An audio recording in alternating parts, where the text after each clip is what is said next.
Comment diminuer notre impact environnemental? La renaturation. Agir n'est plus une pratique descriptive, comme le sont les sciences qui ont étudié les phénomènes environnementaux. Prenons l'exemple de la renaturation qui appartient à la gestion restauratoire. La renaturation observe les perturbations écologiques d'un milieu. Cela dans le but d'intervenir pour obtenir un écosystème équilibré et sain. La méthode de restauration peut faire intervenir plusieurs étapes à la suite de l'observation. On peut d'abord intervenir sur les éléments néfastes à l'environnement par la dépollution d'un milieu, ou l'intervention sur des éléments artificiels, routes, bâtiments.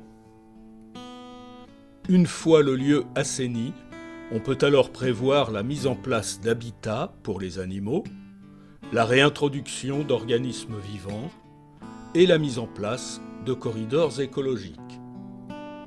Chaque lieu est différent et les étapes précitées peuvent être ou non utilisées. Voyons ces étapes plus en détail. La dépollution d'un milieu permet la réintroduction d'espèces sur un espace sain. Elle peut être effectuée par des moyens physico-chimiques sur place ou par des méthodes biologiques comme la phytoremédiation qui utilise les plantes ou des champignons, ou encore par l'utilisation de certaines bactéries. Parfois, il est nécessaire de faire des traitements ex situ, en emportant de la terre par exemple, pour la dépolluer dans des lieux adaptés. Des constructions peuvent être également déplacées, contournées, réhabilitées, rénovées, réaménagées ou même détruites. Celles-ci peuvent gêner les habitats d'espèces ou présenter un danger pour les espèces présentes ou à réintroduire. Une fois que les éléments les plus néfastes à l'écosystème sont traités, des aménagements naturels pour accueillir un écosystème peuvent avoir lieu. Les espèces présentes peuvent être mieux protégées. Et l'on peut réintroduire des espèces en respectant un écosystème équilibré. Cet équilibre inclut les fonctions dans l'écosystème: filtration, nettoyage, pollinisation.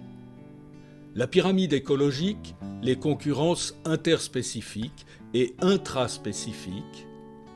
Enfin, il peut être utile de prévoir un corridor écologique. Les trames vertes relient des écosystèmes terrestres les uns aux autres.